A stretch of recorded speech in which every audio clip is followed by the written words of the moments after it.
ಅವ್ಯಕ್ತ ಸೂಚನೆ.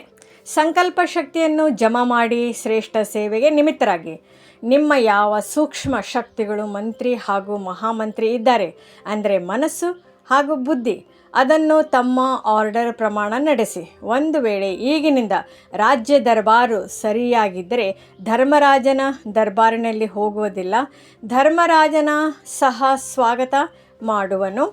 ಆದರೆ ಒಂದು ವೇಳೆ ಕಂಟ್ರೋಲಿಂಗ್ ಪವರ್ ಇಲ್ಲ ಎಂದರೆ ಅಂತಿಮ ಫಲಿತಾಂಶದಲ್ಲಿ ದಂಡಕ್ಕಾಗಿ ಧರ್ಮರಾಜಪುರಿಗೆ ಹೋಗಬೇಕಾಗುವುದು. ಈ ಶಿಕ್ಷೆಗಳು ದಂಡವಾಗಿವೆ. ರಿಫೈನ್ ಅಂದರೆ ಪರಿಶುದ್ಧ ಆಗಿ ಬಿಡಿ, ಆಗ ಫೈನ್ ಕಟ್ಟಬೇಕಾಗಿಲ್ಲ. ಸೂಚನೆ. ಇಂದು ತಿಂಗಳಿನ 3ನೇ ರವಿವಾರವಾಗಿದೆ. ಎಲ್ಲ ರಾಜಯೋಗಿ ತಪಸ್ವಿ ಸಹೋದರ ಸಹೋದರಿಯರು 6:30ರಿಂದ 7:30ರವರೆಗೆ ವಿಶೇಷ ಯೋಗ ಅಭ್ಯಾಸದ ಸಮಯದಲ್ಲಿ ಭಕ್ತರ ಕರೆಯನ್ನು ಕೇಳಿಸಿಕೊಳ್ಳಿ ಹಾಗೂ ತಮ್ಮ ಇಷ್ಟ ದೇವ ದಯಾಹೃದಯಿ ದಾತಾ ಸ್ವರೂಪದಲ್ಲಿ ಸ್ಥಿತರಾಗಿ ಎಲ್ಲರ ಮನೋಕಾಮನೆಗಳನ್ನು ಪೂರ್ಣ ಮಾಡುವ ಸೇವೆ ಮಾಡಿ.